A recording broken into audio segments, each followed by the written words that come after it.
ਸੈਨਿਕਾਂ ਦਾ ਇਫਤਤਾਹ ਕਰ ਰਹੇ ਨੇ, ਦੁਆ ਮੰਗ ਰਹੇ ਨੇ। ਲਾਹਨਤ ਹੈ ਅਸੀਂ ਗਵਰਨਮੈਂਟ ਤੇ ਸੁਬਾਹ ਸ਼ਾਮ ਸੈਨਿਕਾਂ ਨੂੰ ਏਡਾਂ ਦੇ ਰਹੇ ਨੇ, ਸੈਨਿਕਾਂ ਦੇ ਟਿਕਟ ਫ੍ਰੀ ਸਬਸਿਡੀਆਂ ਦੇ ਰਹੇ ਨੇ, ਮਸਜਿਦਾਂ ਤੇ ਟੈਕਸ ਲਾਇਆ। ਦੁਰ ਲਾਹਨਤ ਇਹਨਾਂ ਦੀ ਜ਼ਿੰਦਗੀ ਤੇ, ਡੁੱਬ ਕੇ ਮਰ ਜਾਣ, ਖੁਦਾ ਇਹਨਾਂ ਦਾ ਬੇੜਾ ਗਰਕ ਹੀ ਕਰੇ।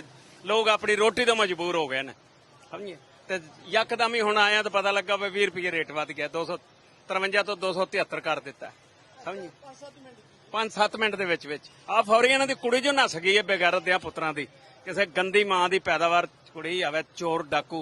कहता सारे एक ही हमाम में नहाए हुए हैं, एक हमाम में नहाया तो पहले कर अपने प्यो का एहतसाब। तेरे भतरीए बाहर लंदन बैठे इन्हें लुट के लै गए मुल्क नूं, उन्हां दा कर एहतसाब। एडा ठेकेदार आया अज पिछे सारियां तनखावां कढा लईआं, इन्हां दा बेड़ा गर्क हो जाए। इन्हां दा उस ठेकेदार नूं कोई गरीब आदमी सस्पेंड हो जाए, वो बहाल नहीं हुंदा सारी जिंदगी।